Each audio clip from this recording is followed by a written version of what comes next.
پر میں 15 ارب روپے کا آج ہرجانہ اس کے اوپر ڈال رہا ہوں اپنے. بسم اللہ الرحمن الرحیم. ایاک نعبد و ایاک نستعین. میرے پاکستانیوں، آج میں نے آپ سے 3-4 باتیں کرنی ہیں، لیکن میں سب سے پہلے جو اپنی بات کا آغاز کرنا چاہتا ہوں وہ میں نے جس چیز کے اوپر فیصلہ کیا ہے کہ نیب چیئرمین کے اوپر میں 15 ارب روپے کا آج ہرجانہ اس کے اوپر ڈال رہا ہوں اپنے وکیل کے ذریعے. میں نے اس کو لیگل نوٹس بھجوایا اور میں آپ کو صرف موٹی موٹی بات بتانا چاہتا ہوں کہ میں نے یہ کیوں کیا ہے. اس آدمی نے سب کچھ بدنیتی پہ کیا. اس نے میرے فنڈامنٹل رائٹس، میرے جو بنیادی حقوق جو میرا آئین دیتا ہے، اس کی خلاف ورزی کی. اس نے نیب کے قانون توڑے مجھے پکڑنے میں، اور اس صرف ہرجانہ نہیں کر رہا، میں اس کو کمپلینٹ کروں گا سپریم جوڈیشل کاؤنسل میں اس کا. میں صرف آپ کو موٹی موٹی چیزیں بتاتا ہوں کہ اس نے کیا کیا ہے. 28 اپریل کو، ذرا اب یہ غور سے سننا ہے، 28 اپریل کو فیصلہ ہوتا ہے کہ میرے اوپر یہ جو انکوائری کر رہے تھے اس کو انویسٹیگیشن میں تبدیل کرنا ہے.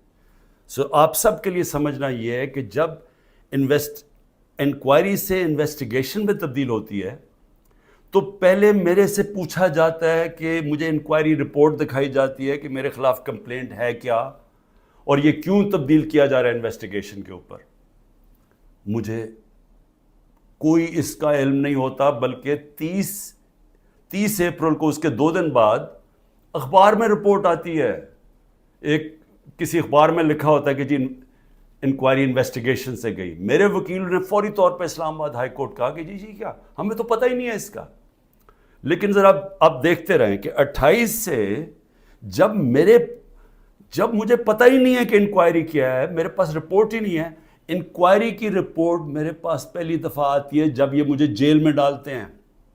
یہ نیب کے قانون کی خلاف ورزی ہے. اب بدنیتی دیکھیں کہ 28 کو وہ انویسٹیگیشن کرتے ہیں، 1 مئی کو میرا وارنٹ نکل جاتا ہے. 3 دن کے بعد میرا وارنٹ نکل جاتا ہے، اور وارنٹ بھی اس دن نکلتا ہے جس دن پبلک ہالیڈے ہوتا ہے. 1 میں پبلک ہالیڈے ہوتا ہے.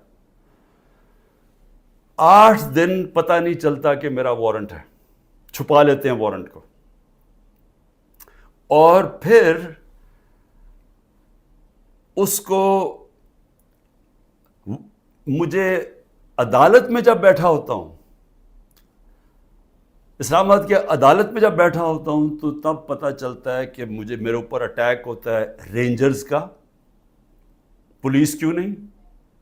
رینجرز آپ تب استعمال کرتے ہیں جب کوئی بہت بڑا مجرم ہو، جب کوئی وہ دہشت گرد ہو، یا جب اسے کوئی خطرہ ہو. میں تو جب اسلام آباد 9 تاریخ کی صبح کو نکلا تھا، میں نے ویڈیو ریکارڈ کی تھی کہ اگر آپ نے مجھے پکڑنا ہے تو آپ مجھے وارنٹ دکھائیں اور مجھے پکڑ لیں. وہ کوئی ڈرامے نہ کریں جو میرے گھر پہ باہر آ کے انہوں نے کیا. اس کے باوجود رینجر سے مجھے پکڑا، توڑ پھوڑ کی گئی، میرے سر پہ ڈنڈا لگا، لوگوں کو مارا، خون نکلا لوگوں کے. سٹاف جو تھا اس کو انہوں نے مارا، جو وہاں بیچارہ رجسٹری آفس کا سٹاف تھا.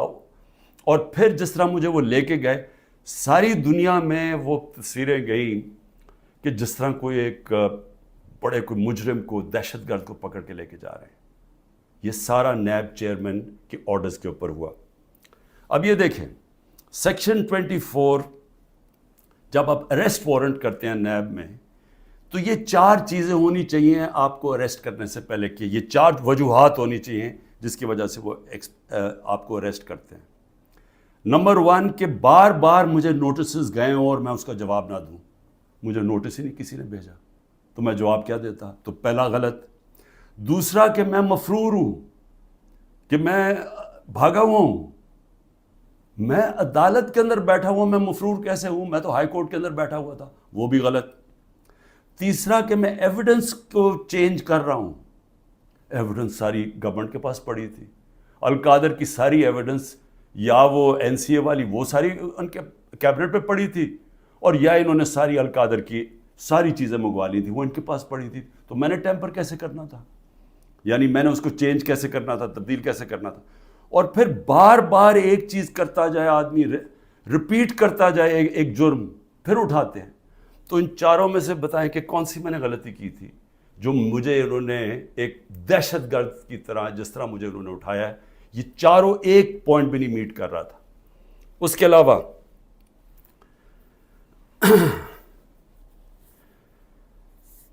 جس طرح انہوں نے مجھے اٹھایا, میں اس لیے ہرجانہ کر رہا ہوں کہ انہوں نے ساری دنیا میں خبر گئی کہ عمران خان کو کرپشن کیس پہ اٹھا لیا.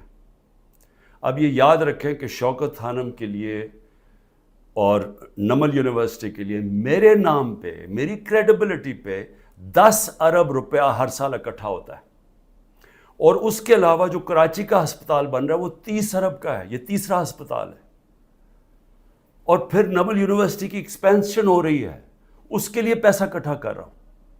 تو ایک آدمی کی جب ساری دنیا میں آپ نے اس طرح غیر قانونی طور پہ کیا, تو ساری دنیا میں پیغام کیا گیا کہ عمران خان کسی کرپشن میں ملوث ہے, اور اس کی وجہ سے متاثر ہو سکتی ہیں یہ اربوں روپے کے جو میں ہر سال پیسے اکٹھے کرتا ہوں.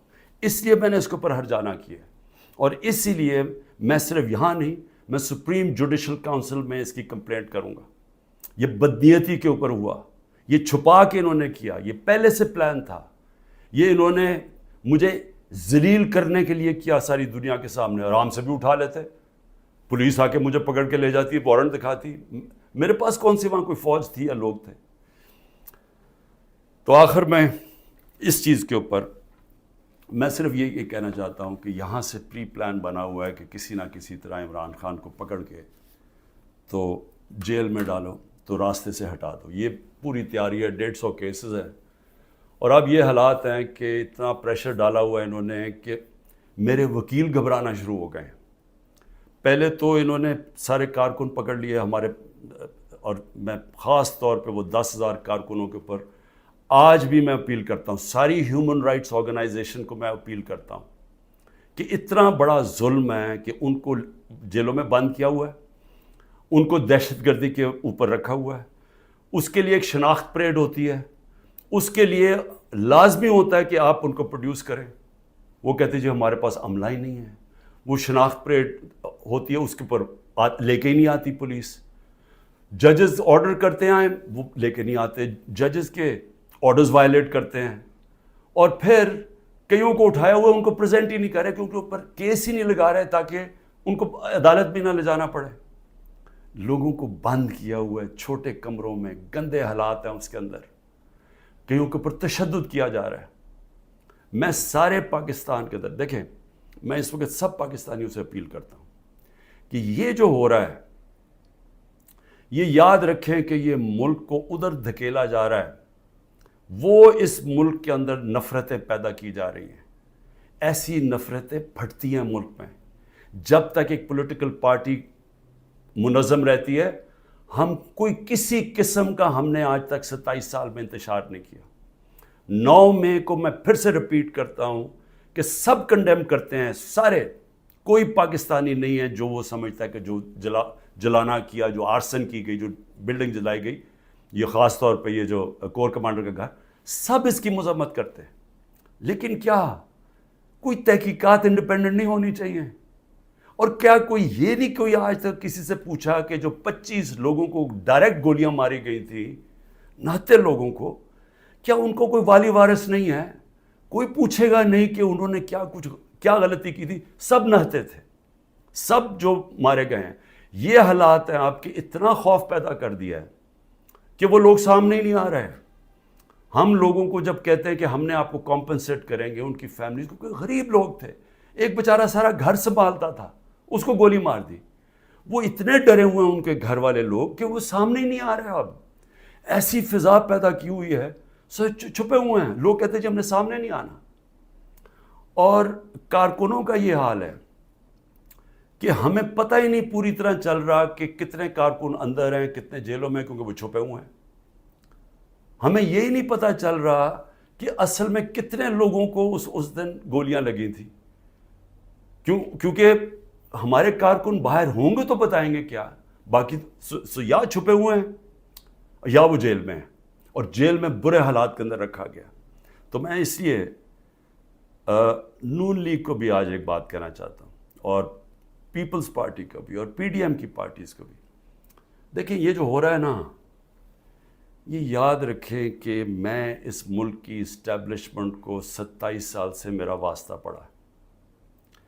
آپ کو پتہ بھی نہیں چلے گا جب یہ بند کمرے میں پلان اے سے پلان بی پہ جائیں گے, آپ کو پتہ بھی نہیں چلے گا. تو جو آج آپ چپ کر کے یہ دیکھ رہے ہیں, یہ ظلم جو ہو رہا ہے, یہ آپ یہ سمجھ جائیں کہ یہ جب چینج ہوگا, کیونکہ چینج ہونا ہے, کیونکہ گورنمنٹ تو فیل ہو گئی ہے, اکانومی گر گئی ہے. آج جو ڈالر جس مارکیٹ کے اندر, اوپن مارکیٹ میں 314 روپے کا ڈالر نہیں مل رہا, کیوں نہیں مل رہا؟ کیونکہ کسی کو, سب کو اعتماد ہی اٹھ گیا اکانومی سے. تو اگر یہ حالات ہیں, اور پہلے ہمارے اوپر سے یہ سب شور مچا رہے تھے 24%, ہماری 12% انفلیشن تھی. مہنگائی ہمارے زمانے میں 12.4% تھی.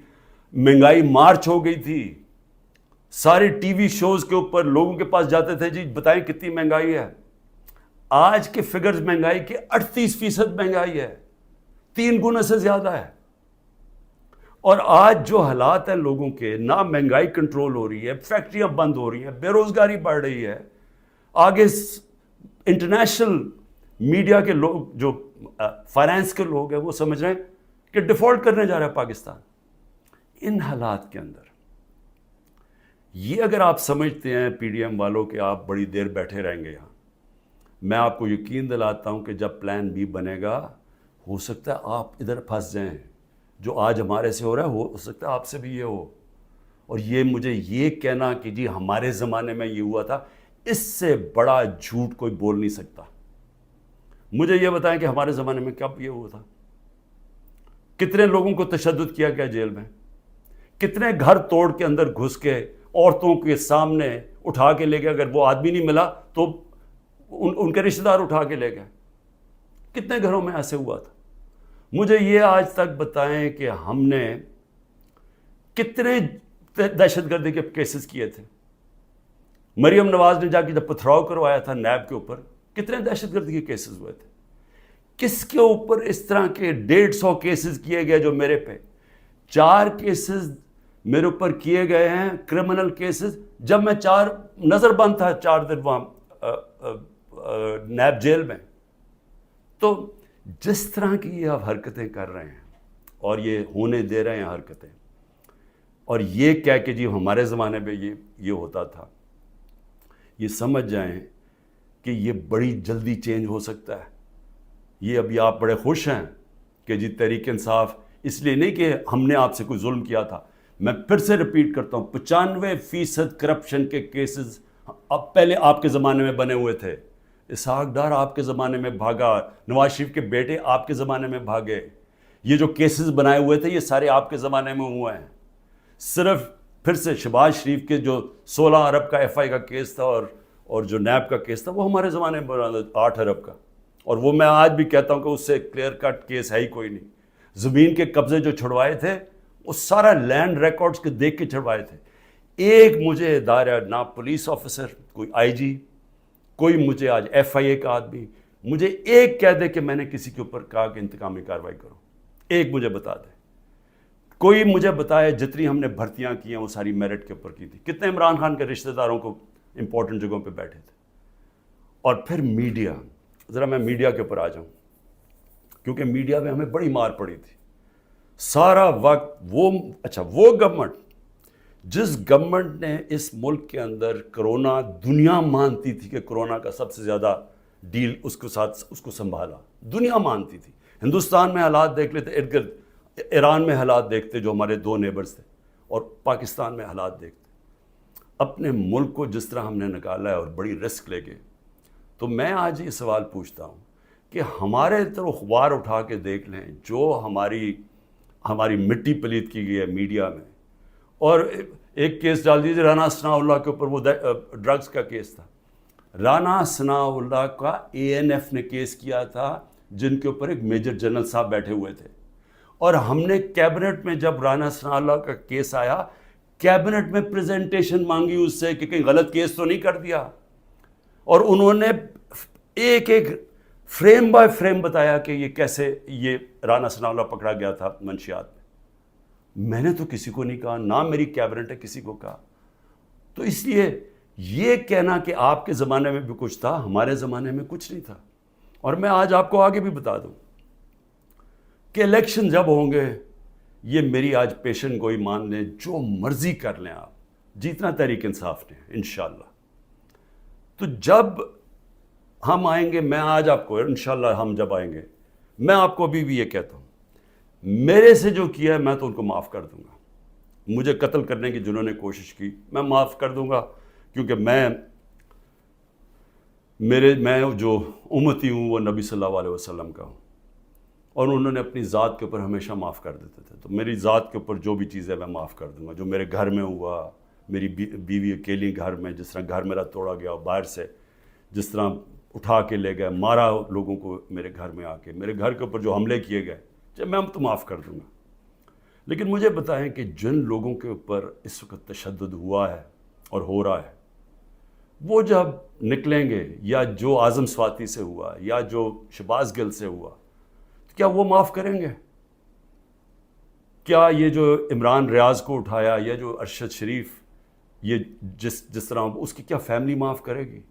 کیا یہ جو ورکرز جب نکلیں گے جن کو جانوروں کی طرح رکھا گیا ہے، کیا ان کو پتہ ہے کون کون سے؟ اور پولیس والوں نے زیادہ تر اچھا برتاؤ، ان کی بری رپورٹس نہیں ہیں، نامعلوم افراد نے زیادہ ظلم کیا، لیکن کئی گلو بٹ جو انہوں نے شامل کیے، کیا ان کو معاف کر دیں گے؟ جنہوں نے 25 مئی کو کیا، ہم نے چپ کر کے بیٹھ گئے، ہم نے کسی کو سزا ہی نہیں دی جب 25 مئی کو انہوں نے ظلم کیا تھا. تو کیا اب ہم معاف کر دیں گے؟ یہ جو ورکر جب نکلیں گے وہ ڈیمانڈ نہیں کریں گے کہ جن سے ظلم کیا گیا؟ تو اتنے انتہا پہ جو آپ لے کے جا رہے ہیں، یہ یاد رکھیں کہ کہیں پلان بی بن گیا تو آپ اسی جگہ پہ پھنس جائیں گے. اور میری میڈیا سے میں پھر میڈیا سے پوچھتا ہوں کہ اب تو انہوں نے مکمل طور پہ عمران خان کا نام ہی اب نہیں لے سکتے اب ٹی وی چینلز پہ، یہ اب نئی چیز ہے. اگر عمران خان کا ٹی وی چینلز پہ نام نہیں لے سکتے تو اب میں سوچ رہا ہوں کہ ٹی وی چینلز پہ گفتگو کیا ہوگی شام کو. میں اور بھی سوچ رہا ہوں کہ اس کا مطلب مریم نواز کی تو اب تقریریں دکھائی نہیں سکیں گے، کیونکہ اس کی تقریر ہی ختم ہو جائے گی اگر اس میں عمران خان کا نام نہ ہوا. یعنی اس طرح سے کیا ملک میں کیا لوگ اتنے بیوقوف ہیں کہ اگر آپ یہ نہیں کریں گے تو اس سے وہ بھول جائیں گے لوگ P T I Imran Khan کو. میں پھر سے آپ سے کہتا ہوں کہ یہ جو لوگوں سے کیا جا رہا ہے، ہمارے لوگوں سے جو میرے سے کیا جا رہا ہے، میں اپنا اس لیے نہیں زیادہ بات کرتا کہ ٹھیک ہے میں تو تیار ہوں ہر چیز کے لیے. پہلے تو رانا ثناء اللہ کہتا ہے کہ عمران خان کی جان کو شدید خطرہ ہے، ٹی وی پہ جا کے کہتا ہے. پھر میرا جو انچارج تھا کرنل عاصم یہاں کا سیکیورٹی کا، وہ غائب ہو جاتا ہے. جو گاڑیاں جو پروٹیکشن دینے والی جو بلٹ پروف ہیں، وہ سوائے ایک کے باقی ساری وہ 3 جو گاڑیاں تھیں وہ غائب ہو جاتی ہیں، ان کو پکڑ کے امپاؤنڈ کر لیتے ہیں. پھر ارد گرد اس وقت جو ہمارے قریب تھا اس کے پر وارنٹ نکال دیے. تو یہاں خالی پڑا ہوں، میں اکیلا بیٹھا ہوں، 2-3 ہمارے پاس لوگ رہ گئے. اور پھر آتے ہوئے اب لوگ ڈرتے ہیں کیونکہ اگر کوئی یہاں آئے گا تو ان کو ڈر ہے کہ باہر کوئی انفارمنٹس پکڑے جائیں گے، تو وہ بھی آئسولیٹڈ ہوں، وکیل صرف آ سکتے ہیں. لیکن میرا سوال یہ ہے کہ کیا اس سے میں پیچھے ہٹ جاؤں گا؟ اور پھر جو حربے استعمال کیے گئے، مجھے بڑا افسوس ہوا کہ رات میری بھانجی کا خامد، جس کا کوئی تحریک انصاف سے تعلق نہیں ہے، اس کا جو باپ اور فیملی وہ ساری نون لیگ میں ہے، اس کو کل رات اٹھا کے لے گئے. تو ایک بہن کے گھر میں چھاپے مارے ہیں انہوں نے گھر جا کے. تو یہ جو ساری حرکتیں ہیں، کیا اس سے عمران خان پیچھے ہٹ جائے گا؟ اور پھر میں نے ایک کمیٹی بنائی جس میں پرویز خٹک اور اسد کیسر تھے. ان کو دعوت ملی جی کہ ہاں اسٹیبلشمنٹ سے کیا ہے ہمارے سے بات چیت کریں. وہ ادھر جاتے ہیں، ادھر ان کو سیف ہاؤس میں بٹھا لیتے ہیں. وہ بھی جب تک مجھے خبر آ رہی ہے ابھی وہ سیف ہاؤس میں بیٹھے ہوئے ہیں. انہیں کہہ رہے ہیں کہ تب آپ کو ہم چھوڑیں گے جب آپ یہ کہیں گے کہ ہم تحریک انصاف سے ہم اس کو چھوڑیں، تحریک انصاف اور عمران خان کو. تو اصل میں یہ جب آپ یہ حرکت یہ جو کر رہے ہیں، کیا آپ کو سمجھ ہے کہ آپ لوگوں سے کیا پوچھ رہے ہیں جب آپ کہتے ہیں کہ آپ تحریک انصاف سے علیحدہ ہو رہے ہیں؟ کیا اندازہ ہے کہ یہ کہہ کیا رہے ہیں آپ یہ کہہ رہے ہیں کہ آپ پالیٹکس چھوڑ دیں، کیونکہ جس وقت جو اس وقت تحریک انصاف کو چھوڑے گا، یہ میں آج آپ کو رائٹنگ میں دے رہا ہوں کہ اس کو لوگوں نے ووٹ نہیں ڈالنی. تو جو ہمارے سارے لوگ اتنی مشکلوں کے باوجود ہمارے ساتھ کھڑے ہیں، نظریاتی طور پہ بھی کھڑے ہیں، وہ جو ظلم ہو رہا ہے اس کے اوپر بھی وہ لوگ کھڑے ہو گئے کہ نہیں ہم نہیں جاتے. لیکن ان سب کو یہ بھی پتہ ہے کہ جو چھوڑے گا اس کی اس وقت پالیٹکس ختم ہو جائے گی. تو یہ جو ان دونوں کو، ہمارے سینئر لوگوں کو، میں نے تو اس لیے کہا تھا کہ بات چیت شروع کریں گے، وہ بات چیت کرنے گئے ان کو ہی بٹھا لیا. تو اس کا مطلب کہ بات چیت نہیں کرنا چاہتے. اس کا مطلب یہ کہ یہاں فیصلہ ہوا ہے بند کمروں میں کہ پارٹی کو ختم کرنا ہے، عمران خان کو اکیلا کر دینا. عمران خان اکیلا ہو چکا ہے، عمران خان کے ارد گرد اب کوئی بھی نہیں ہے. نہ میں کسی کو ٹیلی فون کر سکتا ہوں، نہ میں کسی سے بات کر سکتا ہوں، کہ سب چھپے ہوئے ہیں. یا جو میری سینئر لیڈرشپ ہے ان سے مشاورت نہیں کرتے، وہ سارے جیل میں ہیں، یا انہوں نے کہا کہ ہم جی پیچھے ہٹ رہے ہیں، ہم پالیٹکس سے پیچھے ہٹیں. تو کیا میں سوال یہ پوچھتا ہوں کہ چلیں عمران خان کو تو آپ نے آئسولیٹ کر دیا، کیا یہ پاکستان میں اس کی بہتری ہو رہی ہے؟ یہ ہمارا ملک کے لیے بہتر ہے؟ ہماری جو اکانومی بیٹھتی جا رہی ہے، جو غربت بڑھتی جا رہی ہے، بے روزگاری بڑھتی جا رہی ہے، مہنگائی بڑھتی جا رہی ہے، کیا یہ اس سے ٹھیک ہو جائے گی؟ کیا اندازہ نہیں کہ یہ جو بھی سوچ رہے ہیں، جو بھی یہ سوچ ہے اس کے پیچھے، کیا وہ آگے پاکستان کا بھی سوچ رہے ہیں؟ ایک پارٹی جو ملک کی فیڈرل پارٹی ہے، جو اس وقت سارے صوبوں کے اندر ہے اور سب کو اکٹھا رکھ سکتی ہے، جب اس پارٹی کو توڑنے کی کوشش کی جا رہی ہے اور اس کے لیڈر کو ختم کرنے کی کوشش کی جا رہی ہے، کیا یہ پاکستان میں اس کی بہتری ہے؟ ہمارے ملک کی بہتری ہے اس میں؟ کیا ہم یہ نہیں سمجھتے کہ کوئی اسٹیبلشمنٹ آج تک ملک کو اکٹھا نہیں رکھ سکی، جو ہماری طرح کا ملک ہو، جدھر مختلف صوبے ہوں، مختلف زبانیں ہوں؟ جب جس طرح کے یہ حالات کیے جا رہے ہیں، یہ پاکستان سے دشمنی ہو رہی ہے. کیا عمران خان کو اب غدار کہہ کے وہ مان جائے گی؟ لوگ غدار قوم مان جائے گی؟ کیا اندازہ نہیں ہے کہ پبلک اوپینین ہوتا کیا ہے؟ میں گراؤنڈ پہ، میں نے 27 سال گراؤنڈ سے پارٹی بنائی ہے. میں نے کبھی کسی کو ڈیڈی کہہ کے کسی کی ڈکٹیٹر کی کیبنٹ میں نہیں بیٹھا 8 سال پہلے اور پھر پالیٹکس میں آیا، یا میں کسی کی چھت کے اوپر سریے لگاتے لگاتے میں چیف منسٹر نہیں بنا. میں نے زیرو سے پارٹی شروع کر کے یہاں پہنچا. میں پبلک اوپینین کو جانتا ہوں. جس نے پبلک اوپینین کے اوپر آیا پاور میں، وہ جانتا ہے، وہ سمجھتا ہے. میں اس لیے آپ کو کہہ رہا ہوں کہ یہ جو آپ کر رہے ہیں، اس سے پارٹی کمزور نہیں، پارٹی طاقتور ہو رہی ہے، کیونکہ پبلک جڑتی جا رہی ہے اس کے ساتھ. اور لیکن کمزور پاکستان ہو رہا ہے، ہمارے ملک کو کمزور کیا جا رہا ہے. ہماری معیشت جب کمزور ہوتی ہے تو سارا ملک کمزور ہو جاتا ہے. اور سب سے بڑی بات کہ پالیٹکس کو فریگمنٹ کیا جا رہا ہے. جو پلان مجھے نظر آ رہا ہے وہ یہ ہے کہ ہر پارٹی کو چھوٹی چھوٹی ان کے ووٹیں دے دیں، اور پھر وہ ساروں کو اکٹھا کر کے جب آپ بٹھائیں گے تو سمجھیں گے کہ وہ کمزور قسم کی حکومت ہوگی جو کنٹرول ہو سکتی ہے پیچھے سے. تو یہ تو ملک کی تباہی ہے. ملک کی اس وقت ریکوائرمنٹ ہے، جو معاشی تباہی مچ چکی ہے ملک میں، جو ملک جدھر جا کے کھڑا ہو گیا. آپ کو تو وہ ایک گورنمنٹ چاہیے جس کو پبلک، جس کے پیچھے کھڑے ہو، پبلک کا مینڈیٹ ہو جس کے پیچھے، جو کہ پھر ملک کو اکٹھا بھی کر سکے اور مشکل فیصلے کر سکے. اور مشکل فیصلے کیا ہوتے ہیں؟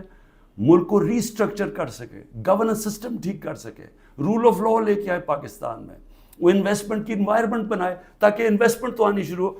اور تو چھوڑے بیرون ملک پاکستانی سب سے بڑا اثاثہ ہے. جس وقت ہم نے ملک میں قانون کی حکمرانی کی، ان کی انویسٹمنٹ آ جائے گی. لیکن یہ تو اس کو دوسری طرف جا رہے ہیں. اس میں تو پاکستان میں امید ہی ختم کرتے جا رہے ہیں. اور میں آخر اپنی بات ختم کرتا ہوں اپنے ورکرز کے لیے. کہتے ہیں کہ جتنے بھی میرے ورکرز ہیں، وہ جس طرح بھی میری ان تک آواز جائے. مجھے پتہ مشکل ہے وقت، چن کے ہر تھانے کو حکم دیا گیا کہ پی ٹی آئی کا کوئی کارکن ہے تو اس کو پکڑو یا اس کو دباؤ یا اسے کہو اپنی وہ کہے کہ جناب میں آج پاکستانی فوج کے ساتھ کھڑا ہوں اور میں تحریک انصاف چھوڑ رہا ہوں.